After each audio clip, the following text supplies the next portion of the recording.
전도서 4장 7절에서 16절. 내가 또 다시 해 아래서 헛된 것을 보았도다. 오늘 이야기는 뭐 신학적인 얘기도 없습니다. 그리고 예수 그리스도도 오늘 안 나옵니다. 그리고 오직 창조하신 하나님이 인간사를 어떻게 만들었는가 그걸 봅니다. 제가 인간만사 세웅지 마 이렇게 얘기를 했습니다만은 오늘 그 얘기를 하고 있는 거예요. 우리가 세상에 좋다 이런 것은 끝까지 좋은 게 없고 나쁘다 이런 것이 끝까지 나쁜 게 없다 그 얘기를 하고 있으면서 우리 생각에는 좋을 것 같은데 그게 나쁘고 우리가 나쁠 것 같은데 그게 좋고 이런 것들을 이제 쭉 이야기를 나열하고 있는 가운데 오늘은 첫 번째로 세상 돌아가는 이야기 중에서 첫 번째로 혼자 있어도 고생스럽다. 보통 사람들은 누구누구 때문에 고생스럽다 말하지만 오늘 8절에서 얘기하고 있는 것은 혼자 살아도 고생스럽다. 이렇게 얘기를 하고 있습니다. 우리가 어제 뭔 얘기했는지 잠시 생각해 보세요. 뭔 얘기했을까요? 생각이 안 나죠? 세상에는 학대받는 자들이 있었다. 그것은 하나님이 만든 거다. 도와줄 자가 없는 게 학대받는 거지 도와줄 자가 있으면 학대받는 게 아니죠. 근데 그러면서 세상 사는 게 전부 재미없다. 힘들고 고난만 있다. 그것은 하나님이 준 거다. 그 얘기를 어제 했는데 오늘도 사람들이 일을 하면서 왜 일을 해야 되고 왜 고생스러워야 되는지 얘기를 못하고 있습니다. 그러니까 솔로몬은 늙어가지고 내린 결론이거든요. 이게 전도서가. 그러니 이 솔로몬은 세상에서 가장 이상적인 왕이었고 그럼에도 불구하고 결과는 허무하다는 거고 예수 그리스도는 영적 세계에서 땅의 세계가 아니라 영적 세계에서 가장 큰 왕이었고 우리는 영원히 그 왕 하나로 모시고 사는 거죠. 그래서 땅에서는 솔로몬, 하늘에서는 예수님 이렇게 1대1로 대치가 될 수 있는 거죠. 그래서 세상 일이 걱정되거나 세상에 욕심이 생기거든 전도서를 읽어봐야 돼. 네 욕심은 솔로몬이 왕이 되고 싶어, 솔로몬의 왕이 되고 싶어 하는구나. 그런데 솔로몬은 그 결과 어떻게 했는지 읽어봐라. 그런데 다 헛되다고 얘기하거든. 그런데 영적으로 볼 때는 솔로몬이 아니라 예수님이다. 그 우리가 요즘 최근에 들어서 나이가 많이 먹으면서 웰다잉, 웰빙이 아니라 뭐 잘 있는 게 중요한 게 아니라 잘 죽는 게 지금 문제입니다. 어떻게 죽는지, 어떻게 죽는 게 잘 죽는 건지, 그리고 어떻게 사는 것이 아름다운 삶인지 아무리 연구해서 헤아려서 연구하면 답이 안 나옵니다. 그게 답이 안 나와요. 심리학, 도덕학, 이 철학, 종교까지 싹 동원해도 답은 안 나옵니다. 그런데 문제를 해결해 주는 것은 꼭 예수님 한 분밖에 없었던 거죠. 한 분밖에 없어요. 그 어떻게 죽는 것이 잘 죽는 것인가? 인터넷 쳐보세요. 뭐 온갖 사람들이 얘기하는데 다 헛소리예요. 뭐 되지도 않는 소리예요. 그런데 그 유명한 무슬림 있잖아요. 무슬림. 그 사람들도 죽는 걸 어떻게 봅니까? 완전히 엉뚱하게 봅니다. 예수님하고 정반대로 보고 있어요. 죽는다는 것은 될 수 있으면 많은 사람을 죽이고 죽으면 천국 가가지고 많은 상을 받는다. 이렇게 얘기하는 거예요. 무슬림을 위해서 죽으면 무슬림을 위해서 많은 사람을 죽이고 죽으면 네가 큰 상을 받는다. 특히 과부가 자살 폭탄 가지고 가면은 그걸 그렇게 사람들이 네 천국 가면 상 많이 받는다 이러고 젊은 사람들도 그렇게 얘기하고 이렇게 하는 거예요. 어처구니가 없잖아요. 그런데 그 죽는 모습을 보면은 겁에 질려서 폭탄을 허리에 들었으니까 겁에 안 질리겠어요. 그 상태에서 그냥 벌벌 떨면서 나는 천국 가서 잘 살게 된다 이러면서 막 계속 소리 지르면서 가서 터뜨리고 죽는 모습을 보면서 그 어떻게 죽는 것이 잘 죽는 거냐? 결국은 예수님처럼 죽는 건데 억울하게 욕먹어가면서 그렇게 죽는 거예요. 뭐 치매 걸리고 교통사고 나서 죽고 뭐 이렇게 하는 게 잘못 죽는 거냐 이렇게 말할 때 심해 걸려도 교통사고도 다 하나님께서 하시는 거고 우리는 오직 그 말씀을 알고 있어야 되고 또 내가 져야 될 십자가가 치매고 내가 져야 될 십자가가 암이라고 생각하면 기꺼이 기도할 수 있죠. 물론 어떻게 하나님 어찌하여 나를 이렇게 버리십니까? 이렇게 말할 수는 있어요. 예수님 닮은 기도니까. 그거는 우리가 생각나는 대로 말할 수 있어요. 그러나 억울하게 누명을 쓰고 그렇게 죽을 수도 있는데 그렇게 하면 하늘에서 상이 있다. 이 땅에서 받을 거 다 받고 누릴 거 다 누리고 다 못 쓰고 가가지고 내 이렇게 죽으면 안 돼. 내가 저런 재산을 놔두고 죽을 수 없어. 이러면서 이제 돈 좀 살라 하니까 병이 들었다. 이러면서 막 통곡하고 이러면 옆에 사람들이 보기 힘들죠. 그래가지고 뭐 좋다는 약은 막 다 사고 어떤 집사님 말 때나 발악을 하고 있는 거예요. 그렇게 해도 그 때가 되면 하나님이 데리고 가죠. 우리는 발악을 해도 때가 되면 데리고 갑니다. 그럴 때 소리 지르면서 끌려가야 됩니까? 그냥 순종해야 됩니까? 우리는 재물을 보면 알죠. 개, 돼지는 재물로서 인정을 못 받습니다. 양은 인정받습니다. 왜 그럴까요? 소리 지르니까 소리 지르면은 재물이 될 수 없습니다. 양처럼 뭐 소리 안 지를 수 없어요. 소리 지를 수 있는데 뭐 기껏해야 이 정도 어찌하여 나를 버리시나이까 요 정도만 딱 하면 돼요. 왜 버린다고요? 우리를 흙으로 왔으니까 흙으로 돌아가는 거고 잠시 사망이 쏘는 거 잠시 그 공간을 통과하는 거지 우리는 죽지 않습니다. 어떻게 알아요? 믿음으로 알죠. 왜 어떻게 믿음이 생겼어요? 예수님이 3일 만에 다시 살아나면서 우리에게 믿음을 주고 가셨어요. 안 믿어지면 어떻게 할 수 없어요. 안 믿어주면 그냥 자기 멋대로 사세요. 그러나 믿는 것이 얼마나 이익인지 몰라요. 안 믿으면 손해예요. 안 믿으면. 알면 알수록 그걸 깨닫게 되죠. 그래서 우리는 제멋대로 살아야 되는데 제멋대로 사는 것은 하나님이 주신 생각대로 살아야 되는데 그게 멋대로 사는 것이 얼마나 잘못됐고 힘들고 죽는 일인지 알지 못해서 그런 거지. 진짜 하나님 말씀을 알게 되면 하나님 말씀을 놓치면 안 됩니다. 놓치면 죽는 겁니다. 그래서 막 죽으면 죽으리라 하면서 말씀을 붙잡아야 돼요. 죽으면 살리라 이러면서 나중에 붙잡게 되죠. 안인숙 씨가 쓴 그 빙점에도 보면 그 얘기 죽으면 죽으리라. 빙점 쓴 그 사람의 소설에도 보면 그게 나오죠. 맨 처음에는 죽으면 죽으리라 했지만 나중엔 죽으면 살리라 이거 죽기를 각오하고 일을 했을 때 하나님께서 도와주시는 것을 볼 수 있습니다. 8절 한번 읽어볼게요. 어떤 사람은 아들도 없고 형제도 없이 홀로 있으나 그의 모든 수고에는 끝이 없도다. 또 비록 그의 눈은 부모를 족하게 여기지 아니하면서 이러기를 내가 누구를 위하여 이같이 수고하고 나를 위하여 행복을 주지 못하게 하는가 하여도 이것도 헛되어 불행한 노고로다. 오늘 한자 한자씩 천천히 읽어봐요. 이게 무슨 말이냐면 어떤 사람이 있는데 아들도 없고 형제도 없이 홀로 있으나 그의 모든 수고에는 끝이 없도다. 이렇게 이야기를 하는 것은 무슨 말이냐면 우리가 수고하고 애쓰는 것은 아들 때문에 그렇다는 거예요. 아들 때문에. 이 아들이 과외를 보내려면 돈 좀 벌어야죠. 무엇을 하든지 간에 그 아들을 돈이 많으면 아들한테 남겨주면 좋지 않느냐.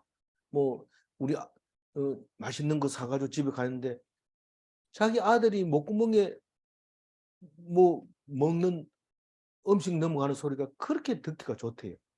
마치 자기 눈에 물이 들어갈 때 그 아들이 목구멍에 음식 넘어가는 소리하고 같다고 옛날 어른들이 말씀하셨어요. 그럼 그만큼 일을 해도 보람이 있고 그 아들로 인해서 희망이 있고 그런 거죠. 그래서 열심히 왜 일하나? 아니 아들 때문에.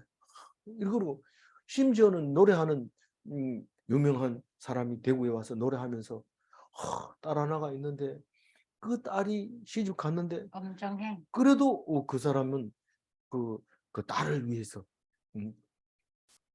그 연세가 많이 들었는데도 우리 문화예술회관에서 와가지고 뭐 노래 촥 한번 부르고 이 딸을 위해서 돈 벌러 왔다 이 말이죠. 뭐 솔직하게 얘기해서 왜 그렇게 자꾸 나이 먹어가 댕깁니까? 이러니까 그런 뜻으로 이제 왔다고 얘기를 합니다. 그 자식을 위해서 일한다고 생각하는데 잘 생각하면 그게 오해입니다. 그거는 거짓말이다 이런 말입니다. 어떻게 거짓말인지 알아요? 혼자 있어도 그 고생을 한다는 거예요. 그 지금 얘기가 형제가 없이 이 고생하는 건 뭡니까? 이 형제가 없이 이 형제가 있는 사람은 열심히 일합니다.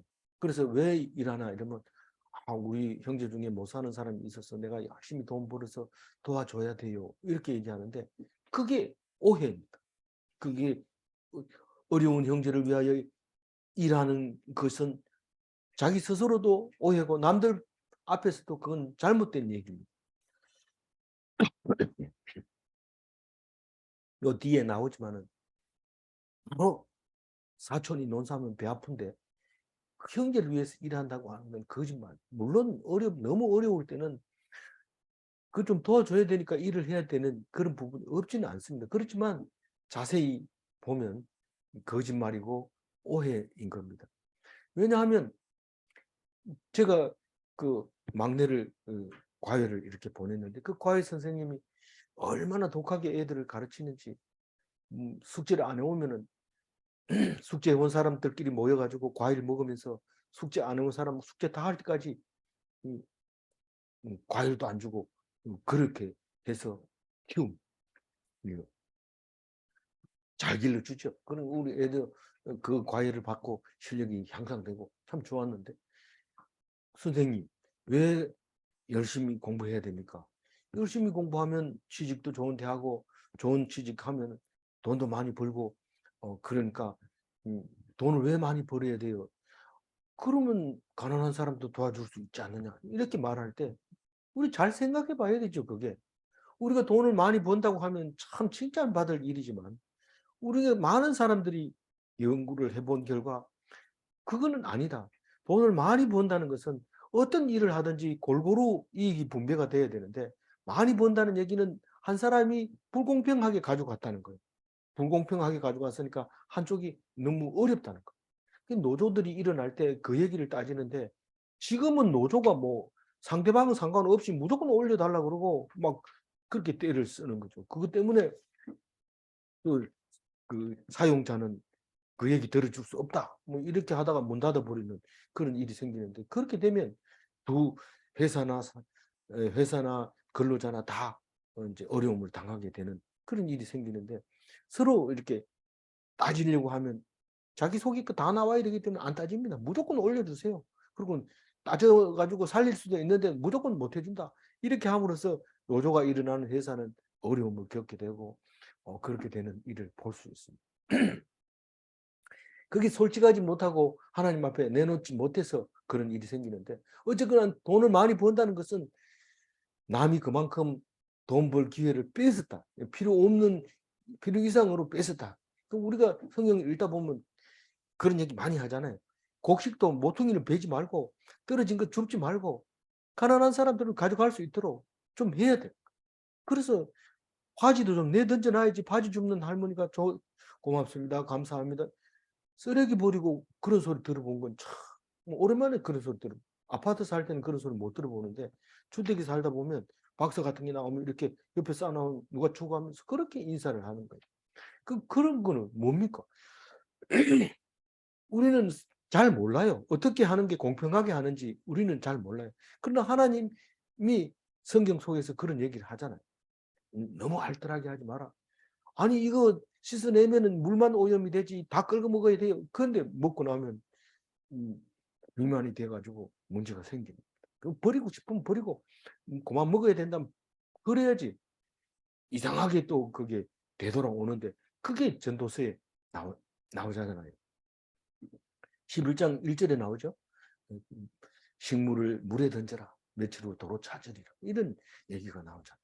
그러니까 우리는 성경이 하라는 대로 하면 정신이 맑아지고 성령이 깨끗해지고 그래서 천국을 보게 되고 그 눈으로 천국을 이루어가는 거죠.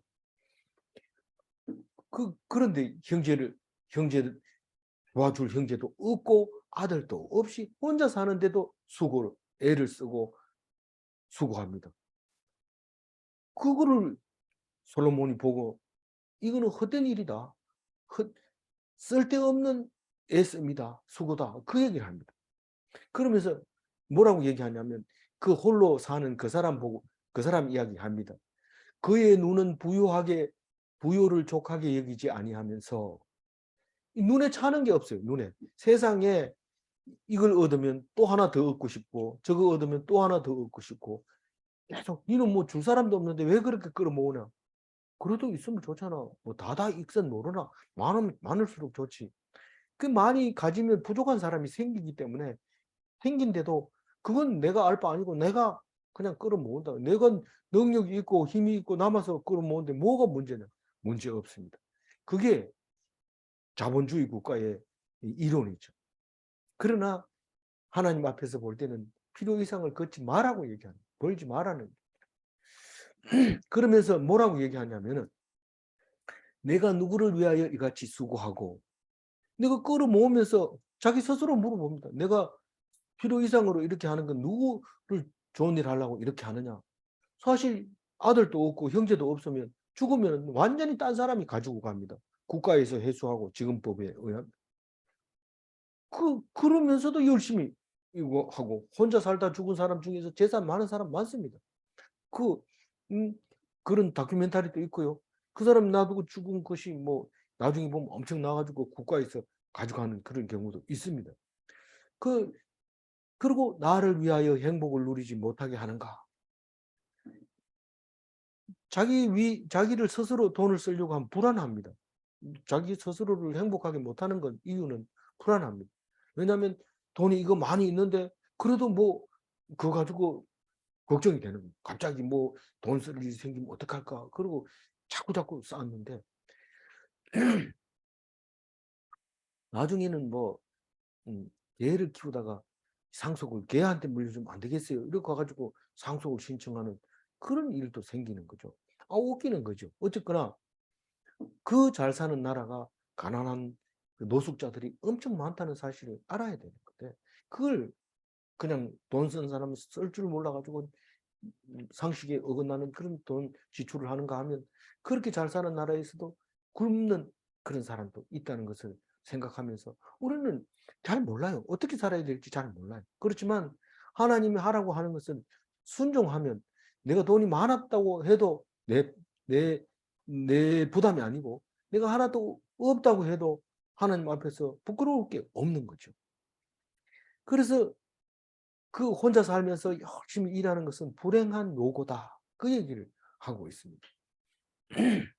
그래서 죽도록 독신이 이 일을 하는 이유는 핑계를 자기도 댈 데가 없어요. 다른 사람은 자식 핑계 대고 형제 핑계 대지만 자신이 핑계 댈 데가 없는데도 이런 고생을 해야 되는 이유가 뭐냐라고 물으면 인생은 원래 고생을 달고 살아.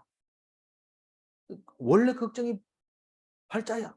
이렇게 얘기를 한다는 거죠. 그래서 우리가 하나님 앞에서 왜 고생하면서 살아야 돼요? 이러니까 창세기에 나오잖아요. 네가 내 말에 순종 안 했기 때문에 평생 고생하면서 살아야 먹고 살 수 있다. 그 얘기를 했을 때 그게 이해가 되줘야 돼요.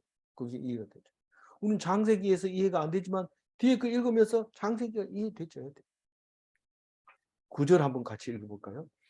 두 사람이 한 사람보다 나으면 그들이 수고함으로 좋은 상을 얻을 것입니다. 오늘 그 세상이 돌아가는 이야기를 하면서 혼자 살아도 고생이 많은 인생에 대해서 얘기합니다. 그런데 그래서 우리는 살아가면서 혼자 사는 게 아니라 옆에 사람이 있어야 된다는 거예요. 옆에 사람이 있어야 돼요. 두 사람이 최소한 두 사람은 살아야 된다. 그러다가 죽을 때까지 두 사람이 함께 살죠. 그러다가 이제 병이 들어서 한 사람이 죽게 되면 병이 들면 뭐 요양원에 보내면 되지 이랬지만 뭐 제가 할 얘기는 아니지만 집에서 죽고 싶다. 나 요양원에 가기 싫다. 그래서 둘이 정신이 들었을 때 둘이 약속을 합니다. 나 요양원에 보내지 마. 그리고 둘이 약속을 했기 때문에 보낼 수가 없습니다. 그리고 자식들이 와서 요양원에 보내자고 때를 써도 우리는 그냥 이대로 산다. 그럼 앞으로 어떻게 할 거면 앞으로는 모르겠다. 사는 데까지 살겠다. 그러다가 한 사람이 죽으면 한 사람은 급하게 이제 마감하게 되는 그런 일들이 이제 생기죠. 그러나 어쨌든 두 사람이 한 사람보다 낫다. 왜냐하면 그들이 수고함으로 좋은 상을 얻을 것입니다. 이렇게 얘기했지만 사실 이 다른 번역에 보면 혼자보다 둘이면 더 좋은 결과를 얻는다. 이렇게 번역을 했어요. 그게 다른 사람이 필요한 인생은. 왜냐하면 그 수고로 인한 그 좋은 결과를 위해서 그렇기도 하지만 이제 다음 얘기를 들어봅니다. 10절을 읽어봅니다. 혹시 그들이 넘어지면 하나가 그 동물을 붙들어 일으키려니와 홀로서 넘어지고 붙들어 일으킬 자가 없는 자에게는 화가 있습니다. 혼자가 넘어지면 일으켜 줄 사람이 없어. 그런데 우리가 살다 보면 혼자 사는 사람 많습니다. 특히 직업이 안정된 교수직이라든가 이런 사람들은 혼자 사는 사람이 있어요. 뭐 남자 같은 경우는 그래도 뭐 어쨌든 뭐 누가 하나 있어야 되지만 여자 같은 경우는 여자 교수 중에는 혼자 사는 사람이 꽤 많거든요. 그런데 문제는 아플 때 누가 와가지고 보지 않으니까 그 침대에서 혼자 죽어간다는 것을 상상만 해도 힘들어합니다. 그래서 친구를 사귀어서 다른 사람을 사귀는 게 아니라 의사를 친구로 사귀는 경우가 있습니다. 그래서 내가 급할 때 이 단축키 이거 누르면 언제든지 왕진 와줄 수 있겠느냐. 그리고 평소에도 주치의로서 이제 당신밖에 없다. 이렇게 친구 삼아가지고 그래 놨다가 아프면 그거 누릅니다. 그래서 전화 통화가 되면 뭐 이렇게 조치해라 이렇게 하지만 자기가 만약에 의식이 없고 연락이 없으면 바로 가라. 그래서 와가지고 이제 병원에 데려가든지 응급조치를 하든지 그렇게 하도록 약속해 놓은 사람들이 있더라고요. 이 사람은 혼자 못 살았던 거예요. 나는 혼자 살 수 있다 이래가지고 혼자 살지만 사실 죽음이 임박해져 가지고는 그게 걱정되는 거죠. 염려되는 거죠. 그러면서 이제 그 한 사람이 넘어지면 붙들어 일으킬 자가 없는 자가 화가 있으리라. 이거는 본인도 알고 다른 사람도 알고. 당신 그래 살다가 죽을 병이 들면은 어떻게 할 건데? 죽을 병이 들면 죽으면 되는데 사람이 그렇지 않잖아요. 누가 있으면 살릴 수도 있잖아요. 그래서 꼭 둘이 살아야 돼요. 그럼 혼자 사는 사람이 이 소리 듣고 어떻게 이해할까요? 모르겠어요. 모르겠지만 성경은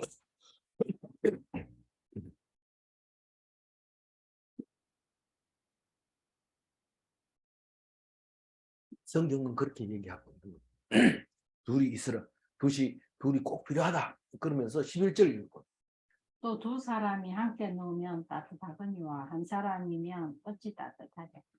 뭐 둘이 한 집에 살아도 한 이불 안 덮고 자는 사람도 있습니다. 그렇지만 어쨌거나 이 얘기는 두 사람이 있으면 그 안에 보온 작용을 하고 이렇게 해서 훨씬 혼자 자는 것보다 낫죠. 뭐 따로따로 좀 난방비도 많이 들지만 실제로 좀 춥습니다. 그러니까 보통 둘이 있을 때보다 난방비 더 올려야 돼. 근데 그 에스키모 사람들은 그 안에 불을 피우고 뭐 연료가 없으니까 불을 피우지를 않죠. 에스키모는. 그러니까 아예 겨울 내내 그 따뜻한 옷 입고 그냥 사는 거죠. 목욕 같은 건 상상도 못 하고요.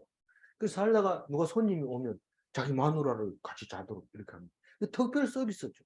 이 사람과 사람이 살을 맞대고 있으면 안 춥고 안 얼어 죽고 그렇게 살 수 있는데 그 어렵집에 사는 사람들은 다 그렇게 마누라를 손님을 위해서 이렇게 같은 잠자리를 할 수 있도록 그렇게 해준다는 듣고 이해가 안 갔죠. 안 갔는데 그 사람들은 지금 뭐 성적인 게 문제가 아니고 살아남느냐 죽느냐 이 상황에서 그건 문제가 되질 않는 거죠.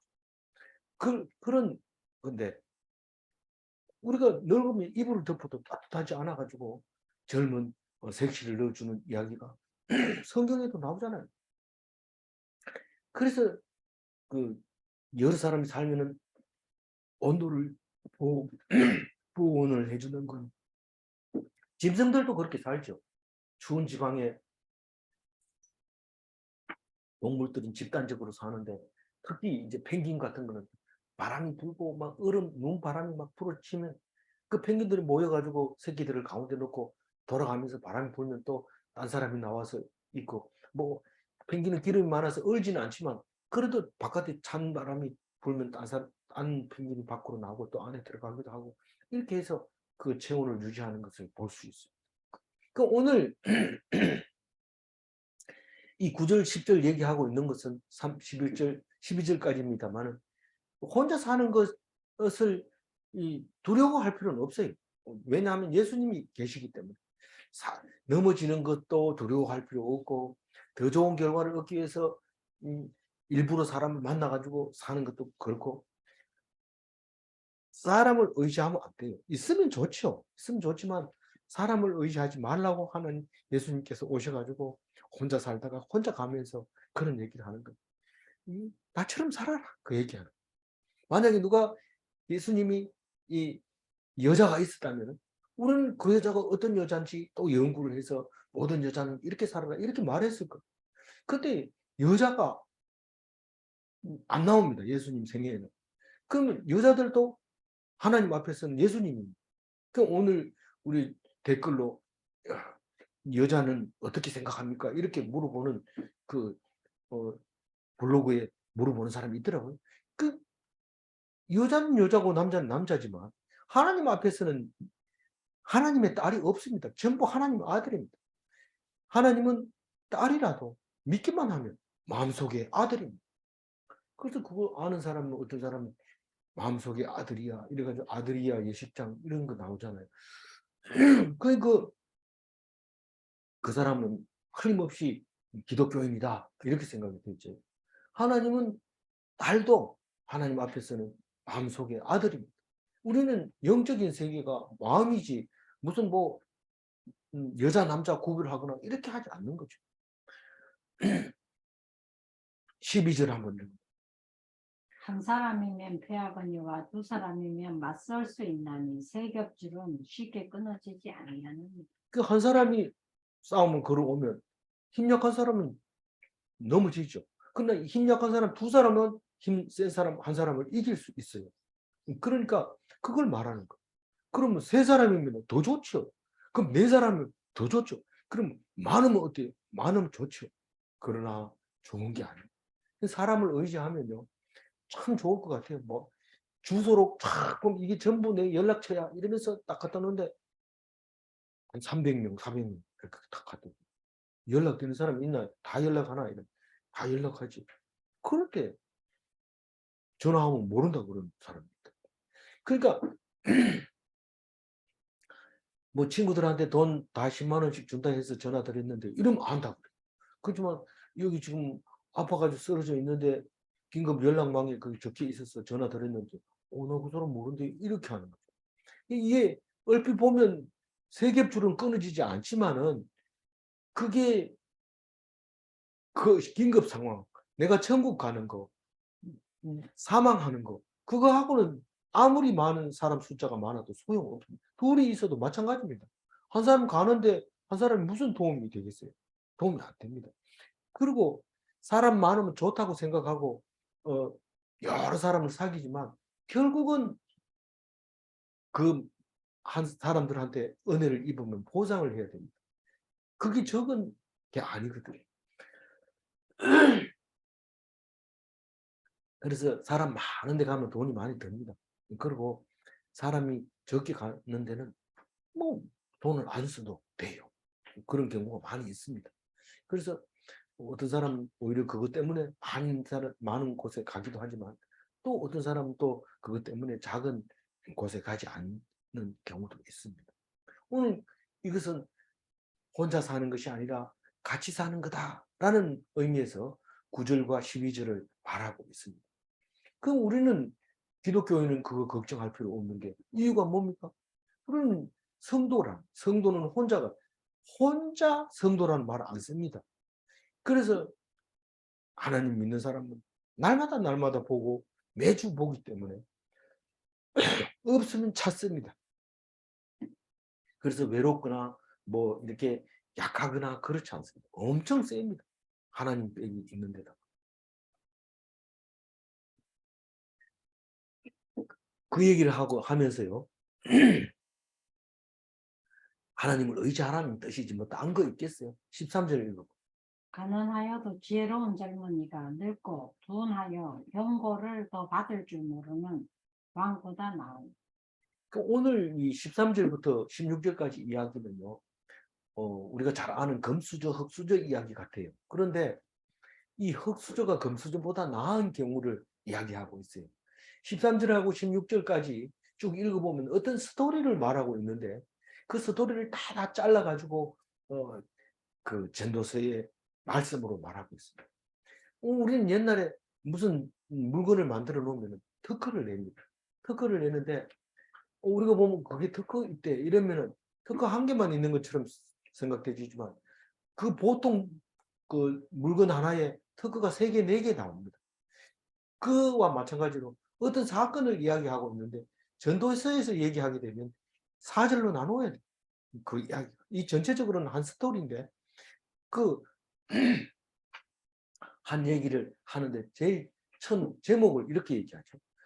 가난하여도 지혜로운 젊은이가 있고 늙고 둔하여 경고를 받는 줄을 모르는 왕이 있다.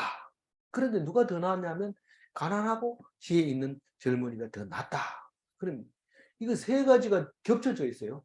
가난하고 지혜롭고 젊고 이 3가지가 늙고 둔하고 고집세고 왕이고 이거 이제 다른 거죠. 그래서 이 3가지 이런 조건으로 볼 때 어떤 게 낫느냐? 젊은이가 낫다. 그 얘기를 지금 말하고 있는데 지혜 때문에 그럴까요? 젊음 때문에 그럴까요? 가난 때문에 그럴까요? 다 해당됩니다. 이 가난하지 않으면 세상을 배우기가 어렵습니다.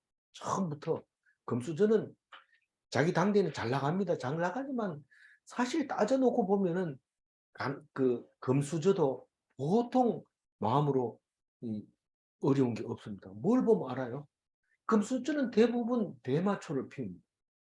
마약을 한다는 뜻이죠. 왜 그럴까요? 이 연예인도 조금 인기 좋으면 다 대마초 피웁니다. 왜 그럴까요? 일이 잘 안 된다는 거예요. 마음대로 잘 안 된다는 거예요. 그러니까 그러는 거죠. 그러면 금수저가 나올까요? 흙수저가 나올까요? 그거는 우리가 판단할 수 있는 게 아니죠.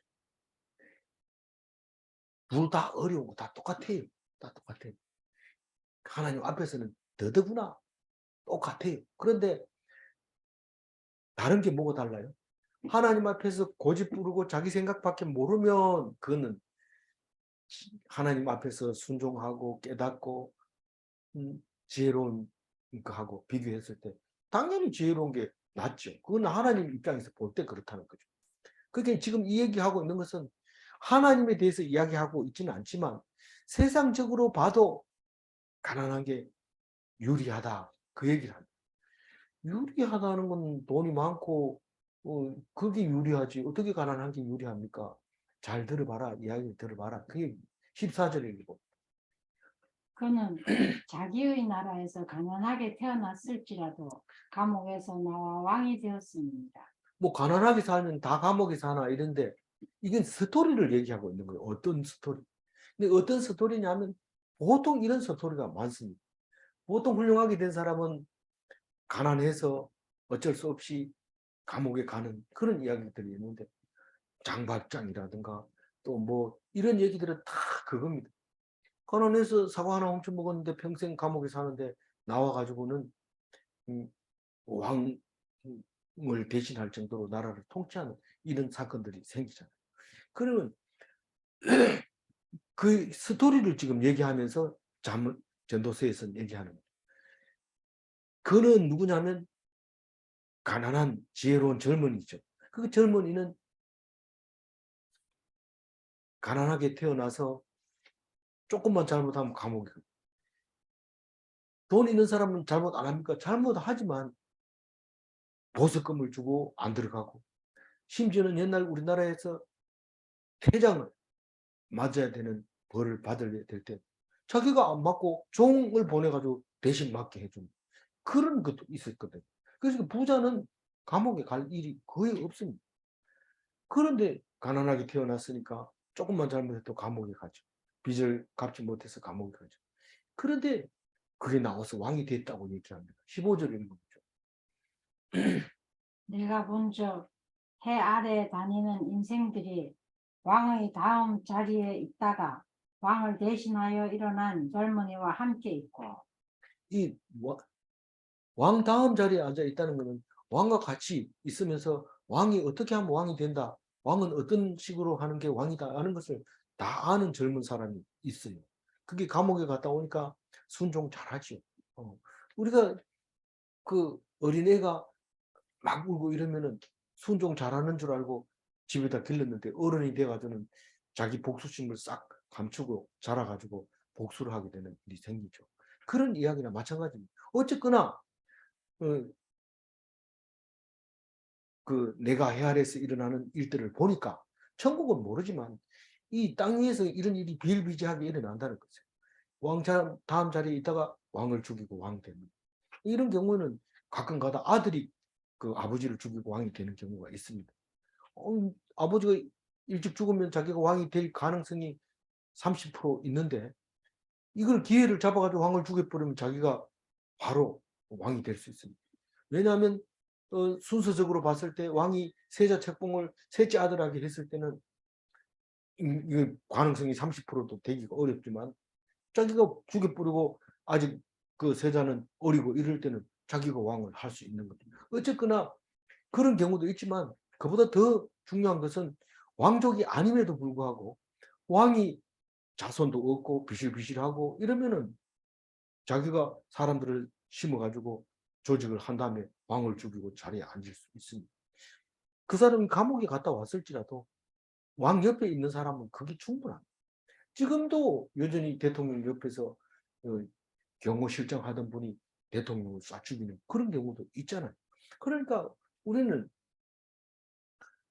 그런 것을 보면서 어떤 사건들이 일어났을 때 그 고집스러운 늙은 경고를 받을 줄 모르는 자기는 왕이라고 전하 그렇게 하시면 이 백성들이 반감을 가지게 됩니다. 언 놈이 그래? 그리고 막 그렇게 돈에서 남의 경고를 안 받다가 그게 자라가지고 목을 딱 치게 되는 것을 우리는 잘 알고 있는데 그 얘기를 지금 하고 그 마지막 절 16절 그래서 어떻게 됐는지 봅시다.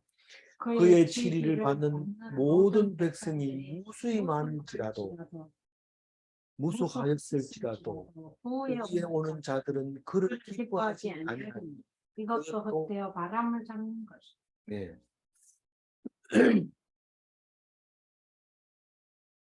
그의 치리를 받는 모든 백성 아직 죽지 않은 넓고 둔한 경고를 받을 줄 모르는 왕이 다스리는 나라는 큰 제국으로 백성들이 하늘의 별과 같이 많은 사람들이 있지만은 그러나 그 뒤에 어떻게 왔든지 간에 그 뒤에 오는 왕이 딱 하면은 모든 백성들이 전부 그 뒤에 오는 왕의 말을 듣지 죽은 사람의 말은 듣지 않습니다.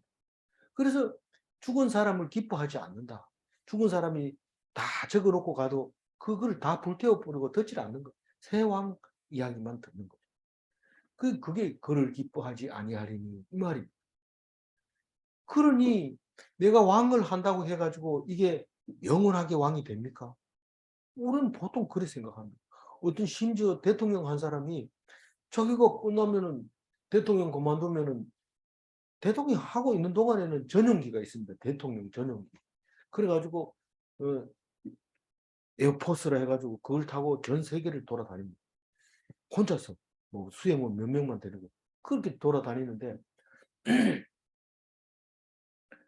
이 대통령 그만둔다면 비행기도 내놔야 되잖아. 그렇습니다. 그러면 일단 비행장 닦아라. 예, 비행장 닦았습니다. 뭔 돈으로? 그건 뭐 나라에 쓰는 비용이 있으니까 닦아놓고 그 다음에 내 비행기 하나 만들어라. 그래서 비행기 하나 사다 놨어요. 근데 그게 자기 돈으로 샀으면 또 몰라요. 근데 법적으로 그렇게 못하게 돼 있어요. 우리는 남북한으로 돼 있어. 근데 나중에 가서 물어보니까 자기가 은퇴하고 탈 비행기였다는 거예요. 그거 안 됩니다. 그래서 붙들어가지고 감옥에 치는 그런 일이 생기는 건데 우리는 한번 왕이 되면은 뭐 영원히 왕이 되는 줄 알고 있죠. 근데 아니라는 거죠. 아니라는. 잠시 있다가 가는 건데 그렇게 생각하는 거예요. 그러니까 대국을 가진 왕이라도 헛된 거다. 뭐하고 같아요? 우리가 인생을 살면서 열심히 살지만은 그 인생은 다 헛것이다. 그렇게 말하는 거예요. 그 권력이라고 하는 것은 내가 있을 때만 필요한 거지 딱 사라지면은 개도 압니다. 개도. 강아지도 누가 나를 밥을 주는지 딱 알아차려가지고 밥 주는 사람 이외에 가면 막 짖습니다. 식구라도 딱 구별합니다. 자기 밥 주는 사람 꼬리 흔들고 안 주는 사람 막 짖고 그런 거죠. 근데 성도는 그렇지 않습니다. 오직 하늘에 계신 하나님 한 분밖에 없기 때문에 뭐 잘 안 보여가지고 잘 섬기지 못할 때도 있어요. 그리고 깜빡 잊어버릴 때도 있어요. 그러나 다시 돌아오고 다시 돌아오는 게 성도인데 오직 하나님만 말씀에 그 말씀에 청종하고 그 하나님의 말씀에 복종하는 게 그게 성도죠. 그렇지 않은 자는 성도가 아니죠. 안 믿어지는데 안 믿어지면 성도가 아니니까 걱정할 거 없어요. 안 믿어지면 어떻게 해야 됩니까? 기도해야 되죠. 하나님 안 믿어집니다. 내가 자식이 아닙니까? 내가 만든 사람이 아닙니까? 나는 그럼 어디서 왔습니까? 막 따지면은 봐라. 내가 네 그랬잖아. 또 그러고 그다음부터 기뻐지죠. 내가 하나님 아들이다. 나를 함부로 무시하지 마라. 너무 너무 그렇게 내가 하나님 아들이라고 얘기하면 예수님 같이 똑같이 죽어요. 그러면 예수님이 십자가를 왜 졌겠어요? 그럼 질 필요가 없어요. 내가 너를 위해서 죽었는데 네가 또 나처럼 그렇게 죽냐? 이러면서 오히려 가슴 아파하시는 거예요. 그러니까 그런 소리 하지 마라. 내가 하나님 아들이다. 네가 어딘데? 이렇게 막 이렇게 그렇게 해야 돼. 근데 어떤 사람들은 하나님 아버지 이래놓고 네 아버지가 하나님이지 이러면 눈이 번쩍 뜨여가지고 맞나? 이러고 네가 하나님이잖아. 네 신이잖아. 이러면 아니라고 그래요. 그런 소리 하지 마라. 목사님이 뭐라 한다. 그 하나님 아버지라고 부르면서 어떻게 자기가 사람처럼 죽고 사람처럼 넘어지고 고관처럼 넘어집니까?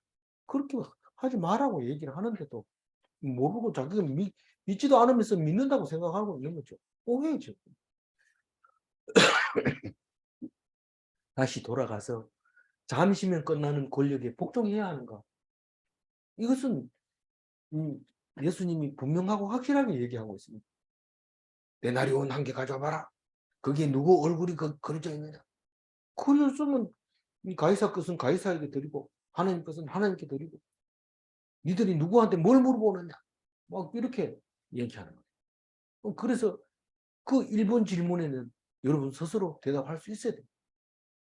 영원한 권력자는 세상에 없는가? 지금 우리 그 얘기하고 있잖아요. 영원한 권력자는 세상에 없다.